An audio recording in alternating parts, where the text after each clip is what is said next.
Hello everyone, मैं ममतेश गुप्ता। आज देखेंगे 10th class geography NCERT chapter 5। Chapter का नाम है खनिज तथा ऊर्जा संसाधन। इस चैप्टर का हमने एक पार्ट पहले कंप्लीट कर लिया है, जिसमें ये सारी चीजें हमने देख ली थी। ठीक है, बहुत अच्छे से समझा था सारी चीजों को डिटेल में। आ, आज हम देखेंगे खनिज से। ठीक है, कि लौह खनिज और अलोह खनिज क्या होते हैं। ठीक है, यहाँ से देखेंगे लौह खनिज और अलोह खनिज क्या होते हैं, यहाँ से देखेंगे।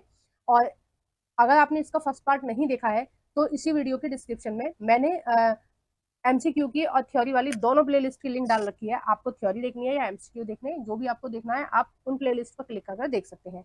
और ये जो साइड में प्लेलिस्ट लगी हुई है 6th, 7th और 8th क्लास की हिस्ट्री, ज्योग्राफी और पॉलिटिकल साइंस एनसीईआरटी की है। अगर आपको इनके भी थ्योरी या एमसीक्यू देखने हैं तो आप मेरे चैनल को ओपन कर प्लेलिस्ट वाले ऑप्शन पर क्लिक कर देख सकते हैं, आपको जो भी देखना है।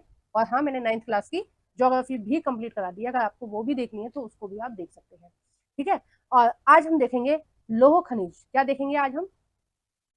एक मिनट। आज हम देखेंगे लौह खनिज के बारे में। ठीक है, और उससे पहले हम डायग्राम देखेंगे। जो डायग्राम था वो उस वाले पहले वाले पेज पर है, तो हम पहले सबसे पहले डायग्राम देखेंगे। इसमें था खनिजों का वर्गीकरण। खनिजों का वर्गीकरण कैसे किया गया है? धात्विक खनिज, अधात्विक खनिज और ऊर्जा खनिज। ठीक है, ये मैंने आपको फर्स्ट पार्ट में बताया था। धात्विक खनिज को भी 3 कैटेगरी में डिवाइड किया है। धात्विक में सबसे पहले आती है लौह धातु खनिज, यानी कि जिन खनिजों में लोहा होता है। ठीक है, लोहे की कुछ मात्रा होती है या पूरी तरह से लोहा है, उसको हम बोलेंगे धात्विक खनिज। उसमें आता है आपका लौह अयस्क, मैग्नीज, निकल और कोबाल्ट। ठीक है, ये आता है आपका लोहा धातु में। और अलोहा धातु में आता है, अलोहा धात्विक में आता है तांबा, यानी कि इनमें लोहे की मात्रा नहीं होती है बिल्कुल भी। तांबे में नहीं होती है, सीसा में नहीं होती है, जस्ता में और बॉक्साइट। ठीक है, बॉक्साइट क्या है? ये अयस्क है एल्यूमिनियम का। ठीक है, इससे हम क्या बनाते हैं? एल्यूमिनियम बनाते हैं। नेक्स्ट है आपका बहुमूल्य खनिज, जैसे सोना, चांदी, प्लेटिनियम। तो ये क्या है? बहुमूल्य यानी कि बहुत कीमती है। ठीक है, अधात्विक में क्या है? आभ्रक है, नमक है, पोटास है, सल्फर है, चूना है, चूना पत्थर है, संगमरमर है, बलुआ पत्थर है। ठीक है, और ऊर्जा संसाधन में क्या है? कोयला है, पेट्रोलियम है तथा प्राकृतिक गैस है। तो हम आज जो देखेंगे वो केवल यहाँ तक देखेंगे, धात्विक और अधात्विक खनिज देखेंगे। जो ऊर्जा खनिज है, ठीक है, वो हम देखेंगे नेक्स्ट पार्ट में। तो आइए हम इसको शुरू कर लेते हैं लोहा खनिज से। लोह खनिज धात्विक अनाज खनिजों के कुल उत्पादन मूल्य के 3/4 भाग का योगदान करते हैं। यानी कि जितने भी खनिज हैं उसका 3/4 क्या है? 3/4 योगदान किसका है? हमारे लोहा खनिज का है। ये धातु शोधन उद्योग के विकास को मजबूत आधार प्रदान करते हैं। भारत अपनी घरेलू मांग को पूरा करने के पश्चात बड़ी मात्रा में धात्विक खनिजों का निर्यात करता है। यानी कि भारत में लोहा की जो प्राप्ति है वो इतनी ज्यादा होती है कि हम अपनी भी जरूरतों को पूरा कर लेते हैं, साथ साथ हम उसका निर्यात करते हैं। निर्यात माने हम दूसरे देशों को भी बेचते हैं, जैसे जापान है, जैसे और हमारे जितने भी पड़ोसी देश हैं हम उनको लोहा बेच भी देते हैं। यानी कि हमारे यहाँ लोहा अच्छी मात्रा में मिलता है। देखो, आयात माने होता है दूसरे देश से माल को खरीदना, निर्यात होता है दूसरे देश को माल को बेचना। ठीक है, तो निर्यात करते हैं यानी कि हम कुछ लोहा विदेश में भी बेच देते हैं। आइए नेक्स्ट देखते हैं लोहा अयस्क के बारे में। ठीक है, आयरन और या लोह अयस्क। ठीक है, आइए देखते हैं इसके बारे में। लोह अयस्क, एक मिनट। लोह अयस्क एक आधारभूत खनिज है तथा औद्योगिक विकास की रीढ़ है। भारत में लोह अयस्क के विलुप्त संसाधन विपुल संसाधन विद्यमान है, यानी कि बहुत सारे संसाधन हैं। भारत उच्च कोटि के लोहाश्म युक्त लोह अयस्क में धनी है। यानी कि भारत में ना लोह अयस्क बहुत ज्यादा मिलता है। देखो, अयस्क क्या होता है? ये जो जितने भी आपके धातु हैं, ये ऐसा नहीं होता है कि मोटे मोटे डिले आपको मतलब इस तरह के मिल जाएंगे या इस तरह का कुछ मिल जाएगा कि ये पूरा लोहे का मिल गया। ठीक है, ये सर्कल मिल गया या ये बॉक्स टाइप का बना हुआ मिल गया, रेक्टेंगल टाइप में मिल गया, ऐसा नहीं होता है। क्या होता है कि ये मिट्टी में मिले होते हैं। देखो, जैसे ये क्या है? ये आपके कण हो गए लोहे के। और दूसरे अगर हम दूसरे कलर की बात करें तो मान लो ये हो गए मिट्टी के कण। ठीक है, तो इस तरह से ये मिले होते हैं। बाद में हम इसको परिष्कृत करके, ठीक है, अलग अलग टेक्निक से धातु को हम अलग निकाल लेते हैं और हम जो लोहा होता है या कोई भी धातु होती है हम उसको अलग निकाल लेते हैं और मिट्टी को हम अलग कर देते हैं। तो इस तरह से बोलते हैं। जब ये खनिज मिट्टी और खनिज के कुछ गुण कुछ तत्व मिले होते हैं तो उसको हम बोलते हैं अयस्क। ठीक है, यानी कि लोहा अयस्क में लोहा भी की भी मात्रा है और कुछ अशुद्धियां भी है या कुछ मिट्टी है। ठीक है। और दूसरी चीज भी हो सकती है, कई सारे खनिज भी एक ही पहाड़ में कई सारे खनिज भी मिलते हैं, कई बार कई सारे खनिज एक साथ ही होते हैं, तो उन सभी खनिजों को अलग अलग टेम्परेचर पर गर्म करके या किस तरह से भी जिस तरह से भी निकालते हैं उस तरह से निकाला जाता है। ठीक है। तो आगे कह रहे हैं मैग्नेटाइट सर्वोत्तम प्रकार का लौह अयस्क है। ठीक है, ये इंपॉर्टेंट है, इसको ध्यान रखना है। मैग्नेटाइट कैसा है? सबसे अच्छे प्रकार का लौह अयस्क है। ठीक है। नेक्स्ट है इसमें इसमें सर्वश्रेष्ठ चुंबकीय गुण होते हैं।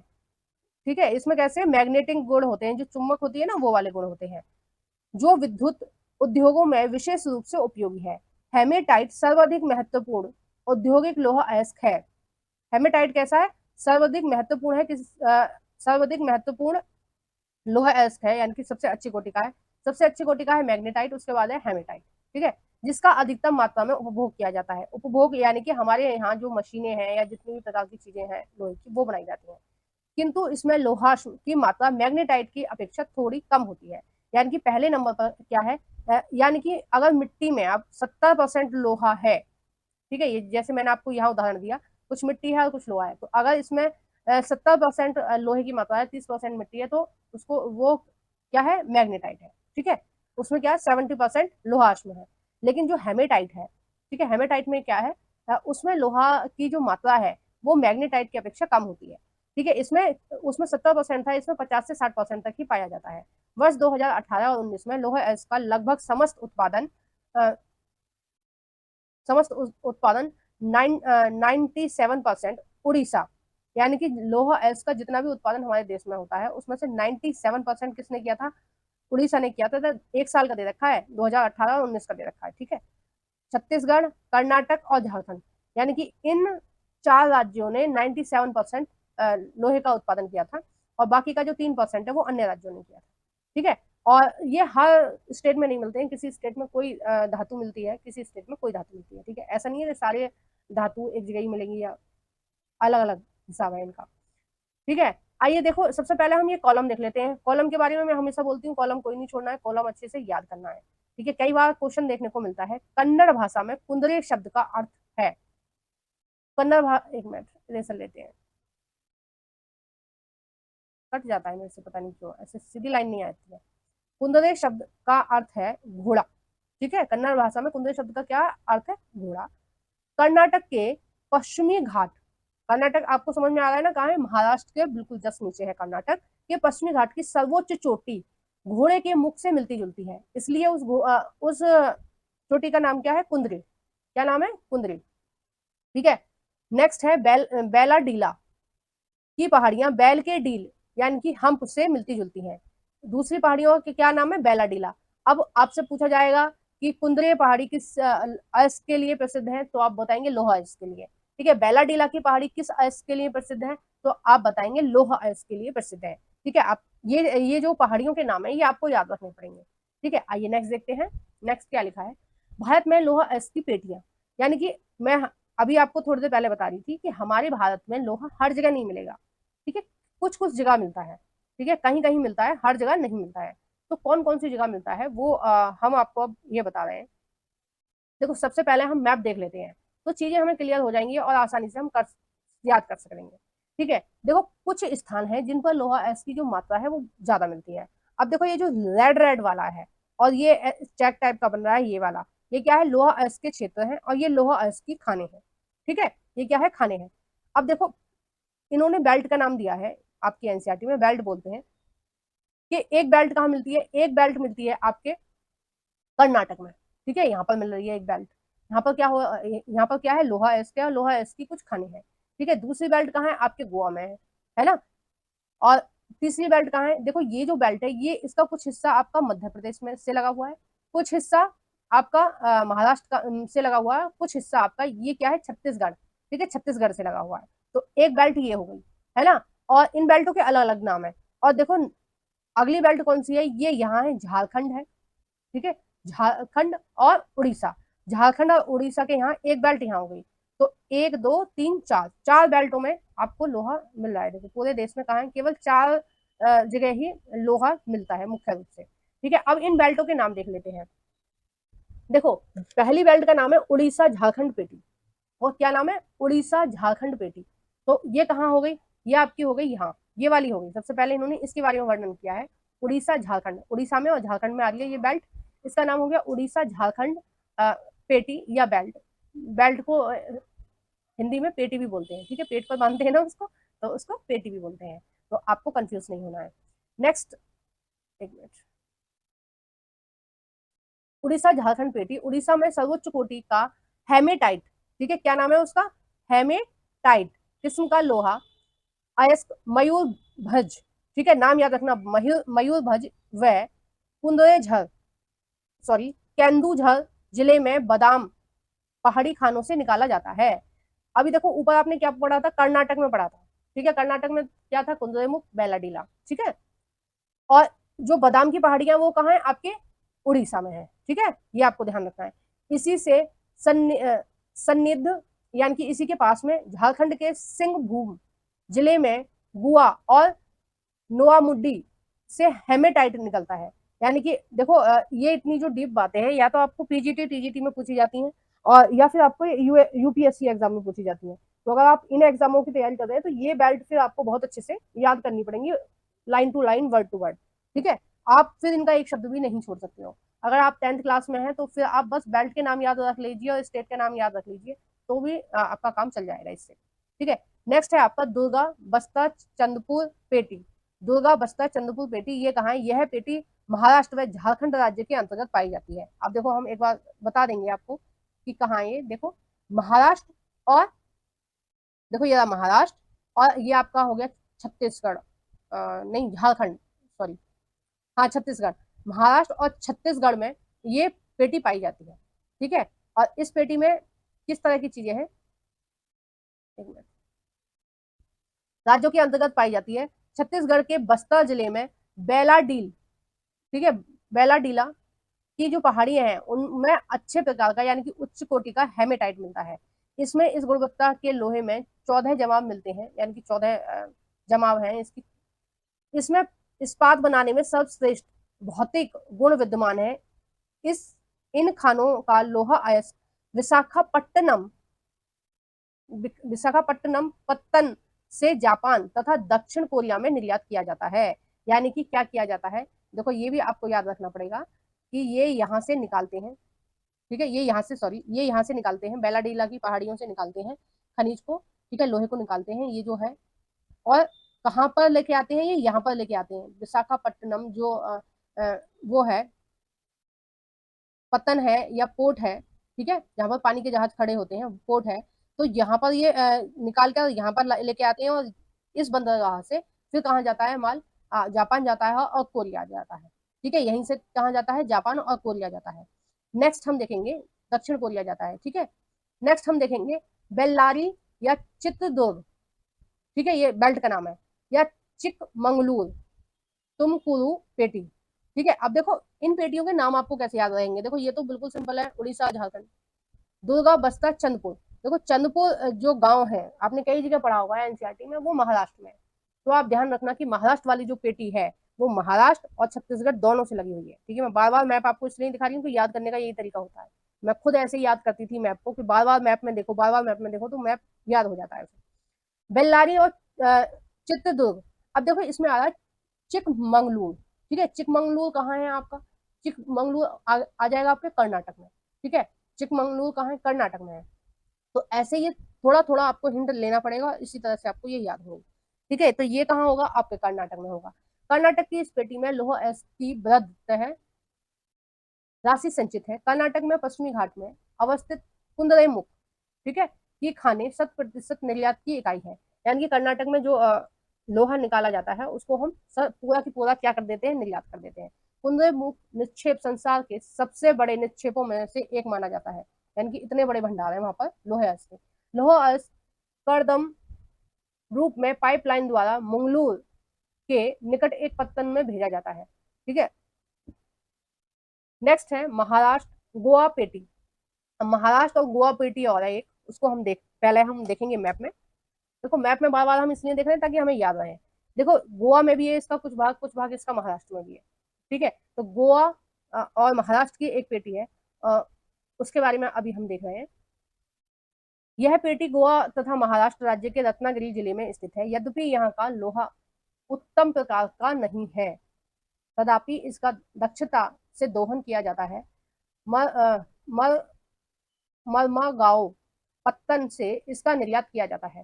देखो एक चीज आपने नोटिस करी है, जितने भी जगह से इस्पात निकाला जा रहा है यानी कि लोहा निकाला जा रहा है, उसके आसपास कहीं ना कहीं क्या है, पत्तन है, ठीक है, यानी कि बंदरगाह है, ताकि जो माल है वो लोड करके उसको बाहर बेच सके। देखो जब हम शुरुआत में पढ़ रहे थे कि एक खनिज में क्या क्या गुण होते हैं, तो उसमें हम क्या पढ़ रहे थे कि उसको निकालने की कॉस्ट कम से कम होनी चाहिए, है ना। दूसरा क्या होना चाहिए, परिवहन की सुविधा होनी चाहिए, एक स्थान से दूसरे स्थान ले जाने के लिए सड़क होनी चाहिए, इस तरह से चीजें होनी चाहिए।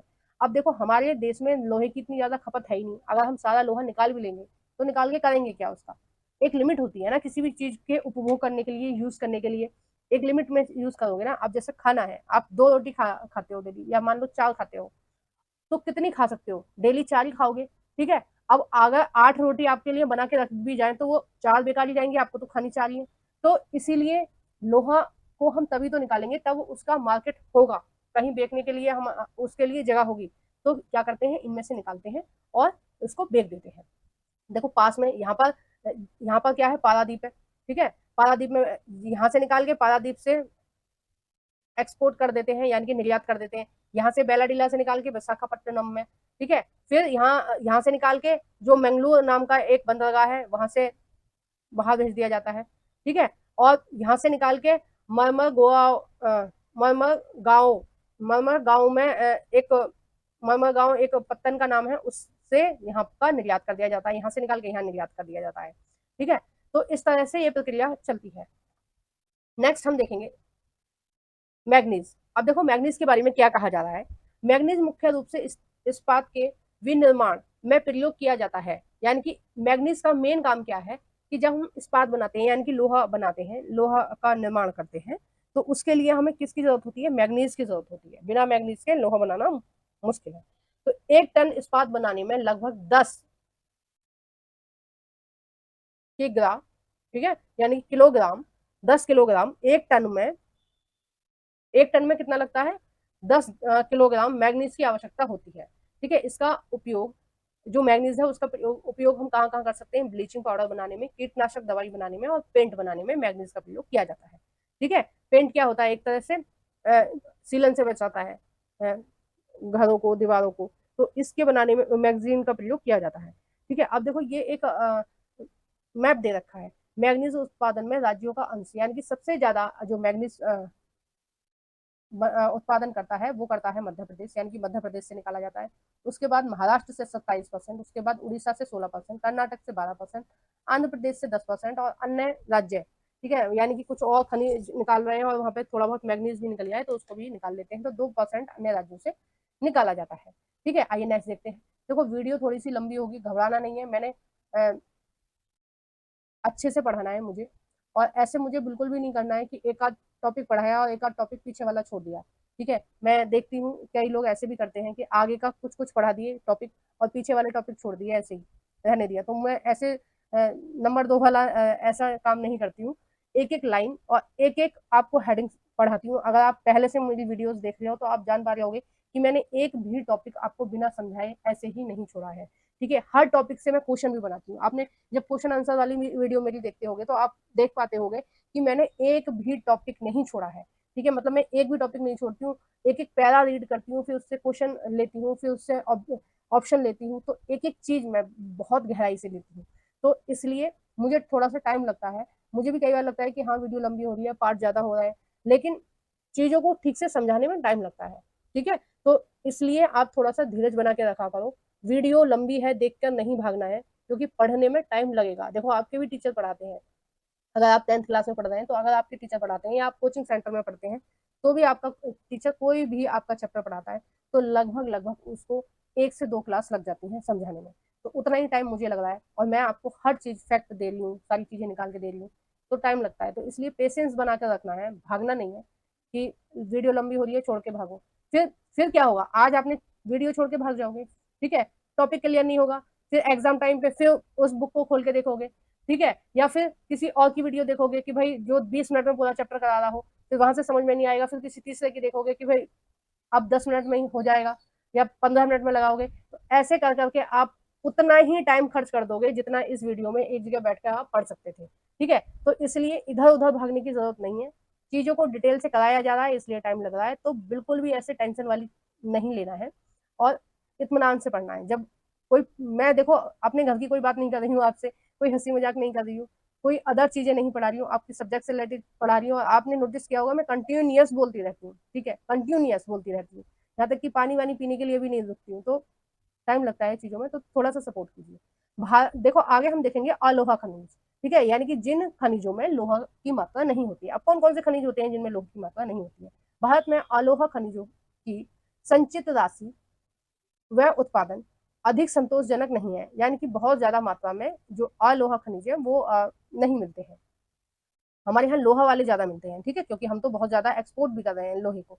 यद्यपि ये खनिज इनमें तांबा, बॉक्साइट, सीसा और सोना आता है। धातु शोधन, इंजीनियर व विद्युत उद्योगों में महत्वपूर्ण भूमिका निभाते हैं।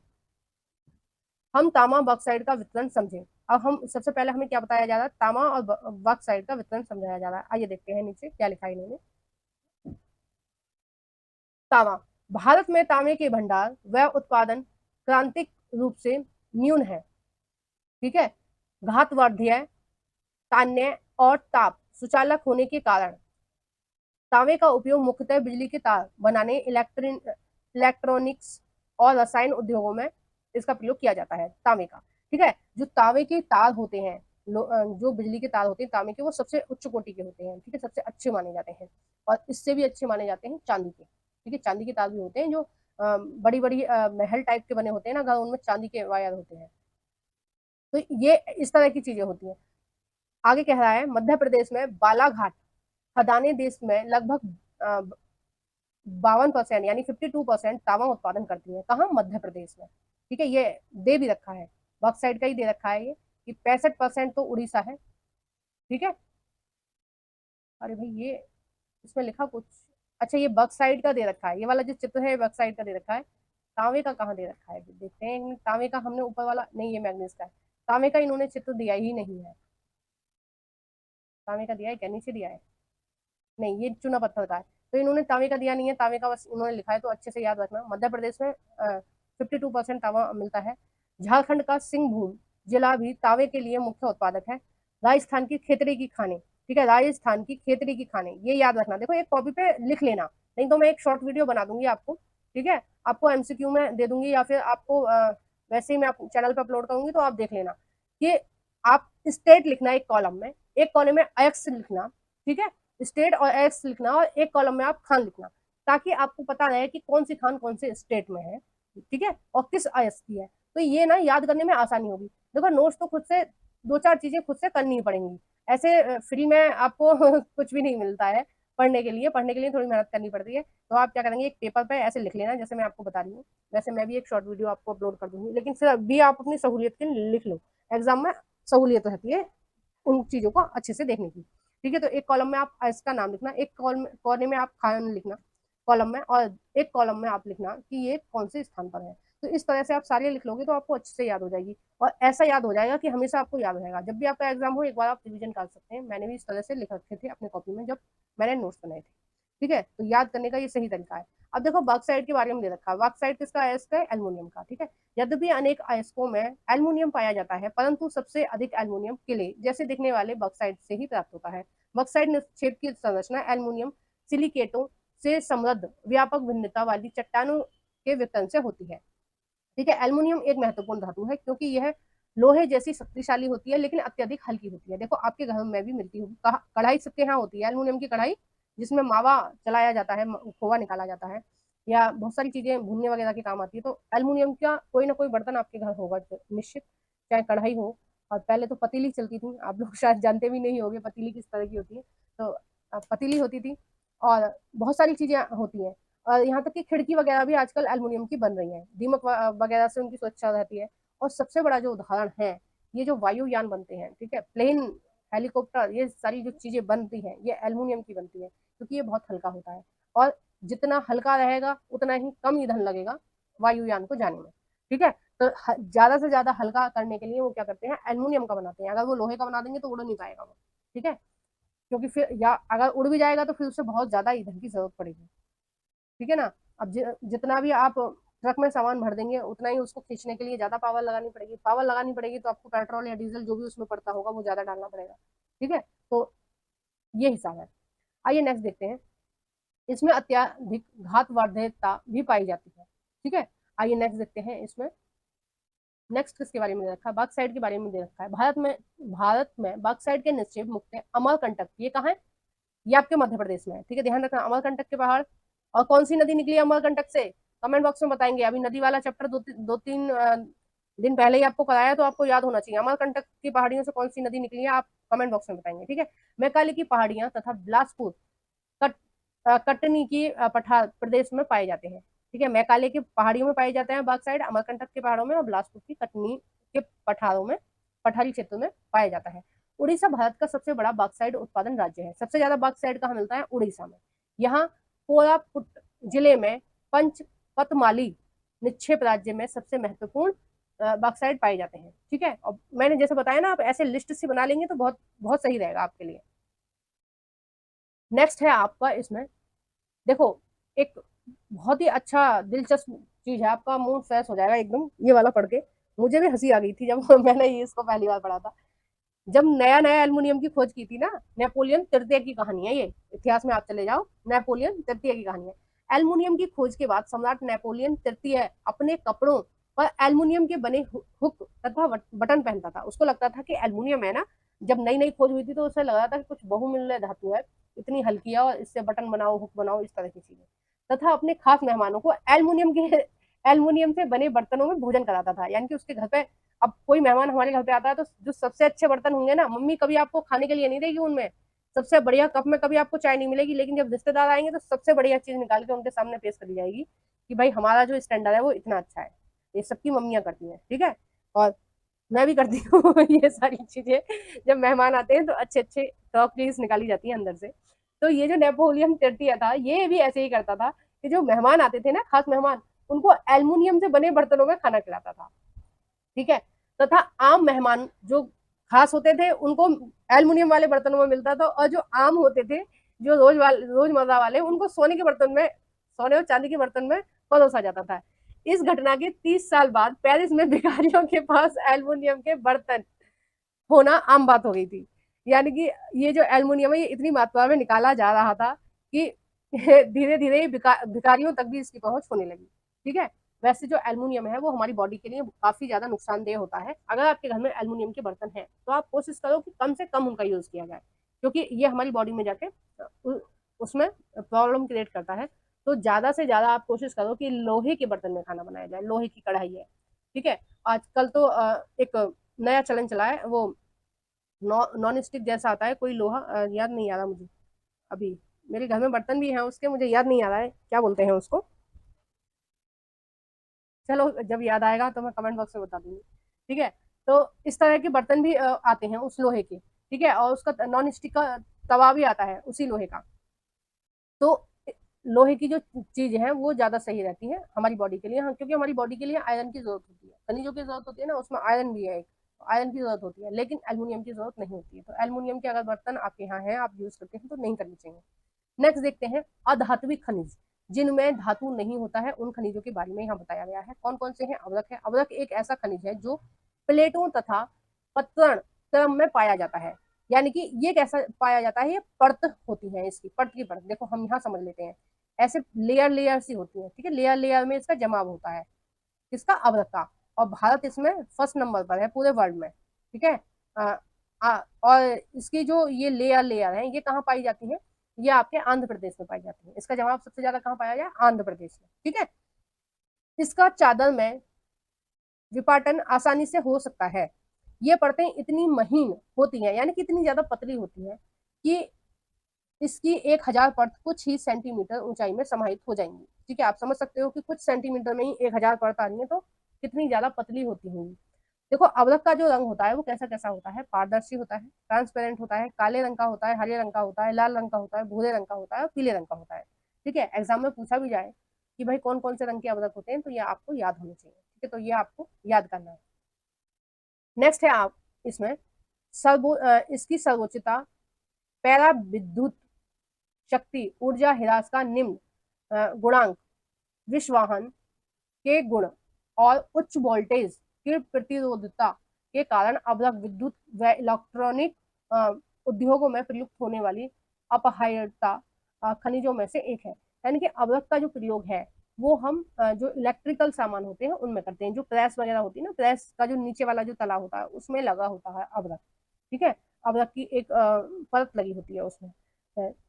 तो इस तरह से होती है, मतलब जो इलेक्ट्रॉनिकल सामान होते हैं महंगे वाले उनमें अवरक्त लगा होता है। ठीक है, आइए नेक्स्ट देखते हैं। अवरक्त के निश्चित छोटा नागपुर पठार के उत्तरी पठारी किनारे पर पाए जाते हैं। छोटा नागपुर का पठार कहाँ है आपका, बताओ, झारखंड में है। ठीक है, और वो सबसे ज्यादा संपन्न है हमारे देश में। एक संपन्न क्षेत्र है जिसमें बहुत अधिक मात्रा में खनिज पाए जाते हैं। बिहार झारखंड का कोडरमा, गया, हाजीबाग पेटी अग्रणी उत्पादक है। यानी कि ये पेटी का नाम है। कहाँ कहाँ है वो पेटी, मतलब वो स्थान कहाँ कहाँ है, बिहार में है, झारखंड में है। ठीक है, और उस पेटी का नाम क्या है, कोडरमा, गया, हजीराबाग पेटी अग्रणी उत्पादक है। देखो ये जो पेटियों के नाम होते हैं ना, ये उस स्थान के नाम होते हैं। ठीक है, उस स्थान के नाम पर ही ये पेटी का नाम बना देते हैं। तो देखो दो तीन नाम जुड़े हुए हैं, यानी कि ये जो दो तीन स्थान है उन पर इकट्ठे ये खनिज पाया जाता है। नेक्स्ट है राजस्थान के मुख्य अवरक्त उत्पादक क्षेत्र अजमेर। ठीक है, अजमेर के आसपास पाई जाती है। और आंध्र प्रदेश में नेल्लोर। ठीक है, क्या है, नेल्लोर अवरक्त पेटी की भी देश में महत्वपूर्ण उत्पादक पेटी है। ठीक है, यानी कि कहाँ कहाँ है, आपके बिहार झारखंड में है, और आपके राजस्थान में अजमेर में, और आंध्र प्रदेश में है नेल्लोर में। ठीक है, और ये इसकी पेटियां हैं। नेक्स्ट है आपकी चट्टानी खनिज। ठीक है, चट्टानी खनिज कौन कौन से होते हैं, चूना पत्थर। चूना पत्थर कैल्शियम या कैल्शियम कार्बोनेट तथा मैग्नीशियम कार्बोनेट से बनी चट्टानों में पाया जाता है।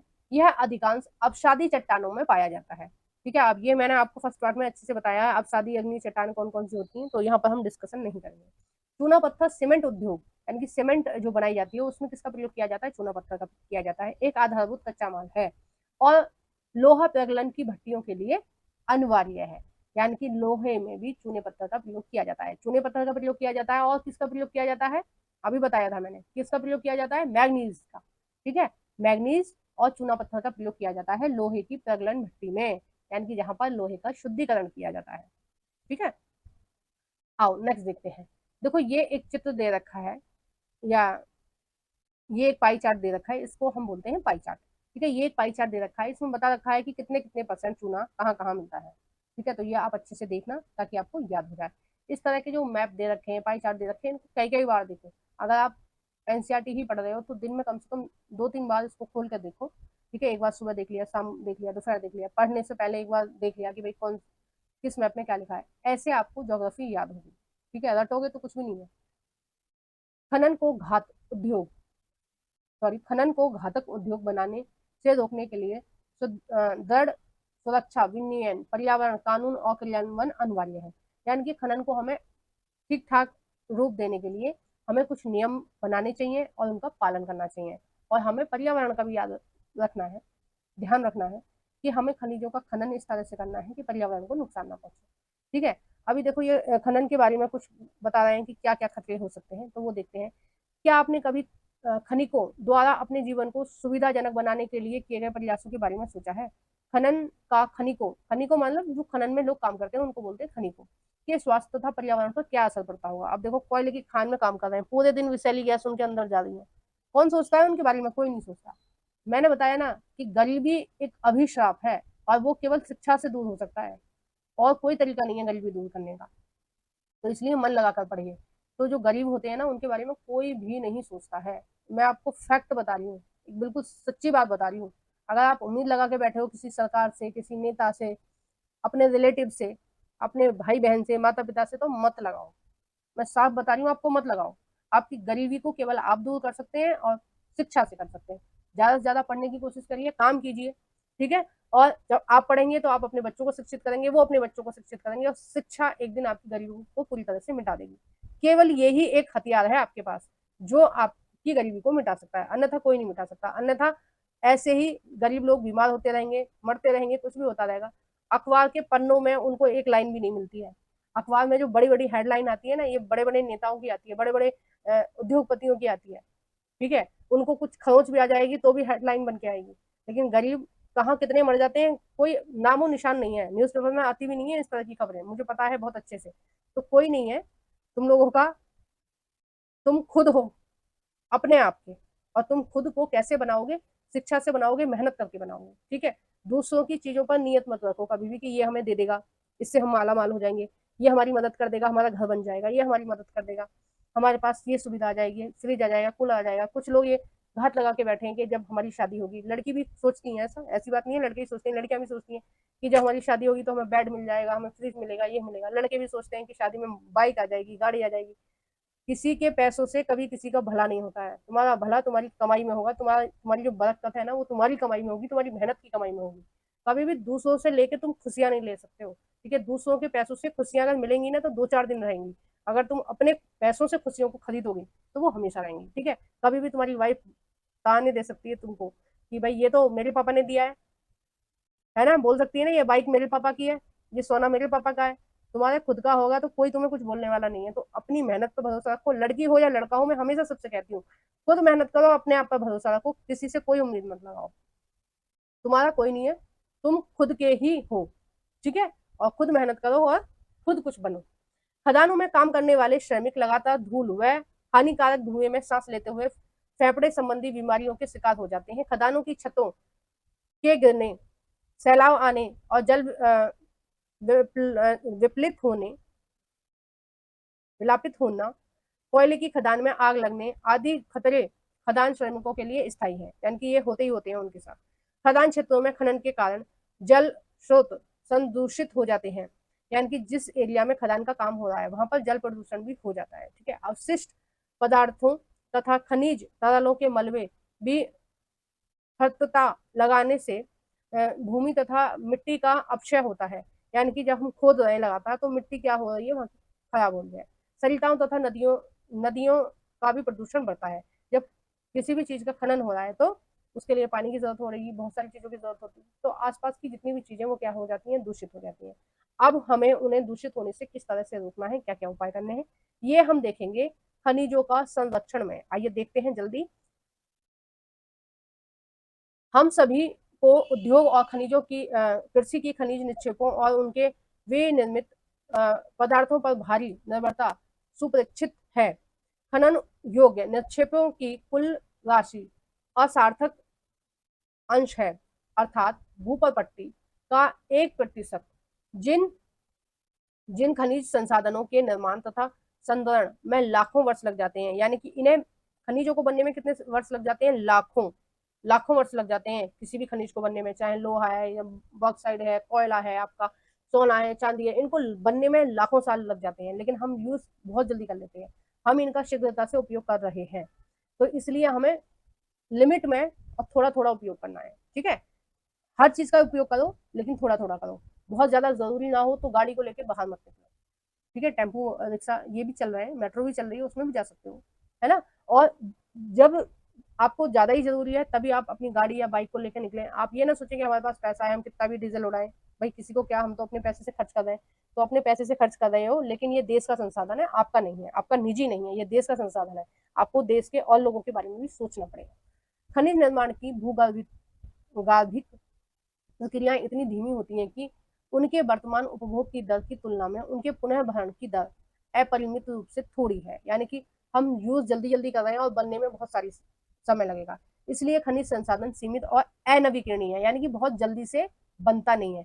नवीकरणीय कैसे होते हैं, वो हमें जल्दी से प्राप्त हो जाते हैं, जैसे हवा है, पानी है, धूप है, ये कैसे है, नवीकरणीय है, ठीक है। आज हम यूज करेंगे, कल हमें वापस मिल जाएंगे, ठीक है। आप धूप का कितना भी यूज कर लीजिए, खुली हवा में कितना भी घूम लीजिए, दोबारा आपको मिलेगी। पानी भी एक अनवीकरणीय है, सॉरी पानी भी एक नवीकरणीय है, लेकिन हम लोग दूषित कर रहे हैं, इसलिए वो उसकी शॉर्टेज चल रही है। नहीं तो पानी की कोई कमी नहीं है पृथ्वी पर, लेकिन हम लोग उसको बर्बाद कर रहे हैं और मैनेज ठीक से नहीं कर रहे हैं, उसका मैनेजमेंट ठीक से नहीं कर रहे हैं। अगर नदियों में से बहुत सारी नहरें निकाल ली जाएं तो ना तो बाढ़ आएगी, पहली बात, और दूसरी चीज हर शहर में पानी की पर्याप्त मात्रा रहेगी, ठीक है। तो हम इन सारी चीजों को कर ही नहीं रहे हैं, हमारा ध्यान नहीं है, हमारा ध्यान है दूसरे दूसरे मुद्दों पर, है ना। तो ये चीज सरकार को और जनता को ज्यादा सोचना पड़ेगा। सरकारें तो 5 साल के लिए आती है, 5 साल बाद उन्हें जाना ही है, लेकिन जो जनता है उसको तो पूरी जिंदगी भारत में ही रहना है, तो जनता को पहले सोचना पड़ेगा। बड़े बड़े जो अधिकारी चुन के जाते हैं, ठीक है, अभी आप तैयारी करते हो, जब आप किसी पद पर आते हो तो फिर आप भूल जाते हो कि इस देश का विकास क्या है क्या नहीं है। तो ये सारी चीजें आप लोगों को एनसीईआरटी में इसीलिए पढ़ाई जा रही है कि आप लोग इन चीजों पर ध्यान रखेंगे और देश को आगे लेके जाएंगे। ठीक है। समृद्ध खनिज निक्षेप हमारे देश की अत्यधिक मूल्यवान संपत्ति है, लेकिन ये अल्पजीवी है। ठीक है, कैसी है? हमारे पास खनिज तो बहुत सारे हैं और बहुत मूल्यवान है, लेकिन अल्पजीवी है, यानी कि कुछ कुछ समय के लिए है। अयस्कों के सतत उत्खनन से लागत बढ़ती है। ठीक है, ज्यादा हम खनिजों को निकालेंगे तो लागत बढ़ेगी, क्योंकि खनिजों के उत्खनन की गहराई बढ़ने के साथ साथ उनकी गुणवत्ता घटती है। यानी कि जैसे जैसे परतों में हम नीचे उनकी परतों को खोदते जाएंगे, वैसे वैसे उनकी गुणवत्ता भी घटती जाएगी। ठीक है, यानी कि बहुत अच्छी कोटि के वो हमें नहीं मिलेंगे, बेकार कोटि के मिलेंगे। और दूसरी बात, भाई नीचे तक कोई मजदूर जाएगा तो टाइम भी तो लगेगा, फिर वो आएगा तो उसकी दिहाड़ी भी बनेगी, तो एक तरह से उनको निकालने में काफी खर्चा आएगा। नेक्स्ट है, अपने खनिज संसाधनों को सुनियोजित एवं सतत पोषणीय ढंग से प्रयोग करने के लिए एक तालमेल युक्त प्रयास करना होगा। निम्न कोटि के अयस्कों का कम लागतों पर प्रयोग करने के लिए उन्नत प्रौद्योगिकियों का सतत विकास करते रहना होगा। ठीक है, इस तरह से हमें प्रयोग करना होगा कि टेक्नोलॉजी से इस तरह से हमें प्रयोग करना है कि सतत विकास भी होता रहे। ठीक है, धातुओं का पुनः चक्रण, रद्दी धातुओं का प्रयोग तथा अन्य प्रतिस्थापितियों स्थापनों का उपयोग भविष्य में हमारे खनिज संसाधनों के संरक्षण के उपाय हैं। तो ये उपाय हैं कि हम इस जगह पर दूसरी चीजों का भी प्रयोग करते हैं। जैसे हम धातुओं के बर्तन का यूज कर रहे हैं, तो हम मिट्टी के भी बर्तनों का हमें यूज करना चाहिए, ताकि धातु कम से कम निकाली जाए। ठीक है, प्रतिस्थापन का मतलब है कि इनकी जगह हम दूसरी चीजों का प्रयोग करें। जैसे हम बाइक वगैरह पे जाते हैं घूमने या कहीं भी, तो हम साइकिल का भी उपयोग कर सकते हैं। अगर हम साइकिल का उपयोग करेंगे आस पड़ोस में, अगर हम साइकिल से घूमने जाएंगे, जैसे सब्जी मंडी है, कई लोग बाइक पे जाते हैं, तो अगर आप लोग साइकिल पे जाओगे तो उतना पेट्रोल बच जाएगा। ठीक है, तो प्रतिस्थापनों का हम प्रयोग कर सकते हैं, ताकि जो हमारे खनिज हैं वो बच सकें, उनको सतत पोषणीय विकास का टाइम मिल सके, और हमारी जो आने वाली पीढ़ी है उसको भी खनिजों की जरूरत पड़ेगी और उसको भी टाइम मिल सके। ठीक है, अब देखिए नेक्स्ट जो है, इसमें ये पढ़ लेते हैं क्या है। जरा ध्यान से सोचें व बताएं कि उन खनिजों की सूची बनाएं जहां खनिजों की निक्षेपण उनके प्रतिस्थापनों का प्रयोग हो रहा है। ये प्रतिस्थापन क्या है, ठीक है, और कहाँ से प्राप्त होगा। तो ये जो क्वेश्चन है ये आपके लिए है, ये मेरे लिए नहीं है। ठीक है, तो इसका जवाब आप ही देंगे। ठीक है, तो इसका जवाब आपको कमेंट बॉक्स में देना है। नेक्स्ट हम पढ़ेंगे ऊर्जा संसाधन, और ये हम नेक्स्ट पार्ट में पढ़ेंगे, क्योंकि ये इसको पढ़ाने में भी टाइम लगेगा। इसको हम बोर्ड पे समझेंगे और बहुत अच्छे से समझेंगे। ठीक है, देखो कोयले की खानों के बारे में दे रखा है, ये हम मैप से भी पहले हम बोर्ड पर समझेंगे मोटा मोटी, उसके बाद हम लैपटॉप पर यानी कि ऑन द स्क्रीन देखेंगे कि किस तरह से है, क्या क्या हमारे परंपरागत ऊर्जा है और कौन कौन सी हमारी गैर परंपरागत ऊर्जा है। ठीक है, ये बहुत इंटरेस्टिंग होने वाला है और बहुत मजा आएगा इसको पढ़ने में भी। देखो गैर परंपरागत ऊर्जा संसाधन और ये परमाणु ऊर्जा, ये सारी चीजें हम बहुत विस्तार से पढ़ेंगे। तो अगर अभी तक आपने मेरे चैनल को सब्सक्राइब नहीं करा है तो प्लीज सब्सक्राइब कर लीजिए। ठीक है, ताकि इस तरह के जो एनसीईआरटी वीडियोस में लेके आ रही हूँ आप लगातार उनको देख सकें, और बेल आइकन को प्रेस कर देना ताकि आपको नोटिफिकेशन भी मिले, जब भी मैं वीडियो डालूं आपको नोटिफिकेशन मिले। तो आपको बेल आइकन को भी प्रेस करके रखना है और वीडियो को जरूर से लाइक करना है। ठीक है, अब नेक्स्ट जो पार्ट आएगा वो बहुत ज्यादा लंबा नहीं खींचूंगी। ठीक है, उसको 20-25 मिनट में पूरा कंप्लीट कराने की मैं पूरी कोशिश करूंगी। ठीक है, मैं कोशिश हमेशा शॉर्ट में ही पढ़ाने की करती हूँ, पता नहीं कैसे इतनी लंबी हो जाती है वीडियो, मुझे खुद को नहीं पता है। मैं जब चीजों की डिटेल में जाती हूँ तो टाइम लग ही जाता है। ठीक है, तो आपको वीडियो कैसी लगी है आपको कमेंट बॉक्स में भी बताना। आपको कुछ भी पूछना आप कमेंट कर सकते हो, सभी कमेंट मैं खुद रीड करती हूँ, खुद उनके रिप्लाई करती हूँ। और जब भी आप कमेंट करते हो तो आपने हमेशा देखा होगा कि मैं पर्सनली आपको रिप्लाई भी करती हूँ, आप जो भी पूछते हो। तो प्लीज कमेंट करना ना भूलें, एक छोटा सा कमेंट जरूर कीजिए, लाइक जरूर कीजिए। जो भी फ्रेंड आपके एनसीईआरटी पढ़ना चाहते हैं उन सभी के साथ इस वीडियो को शेयर भी कीजिए। ठीक है, thank you for watching everyone.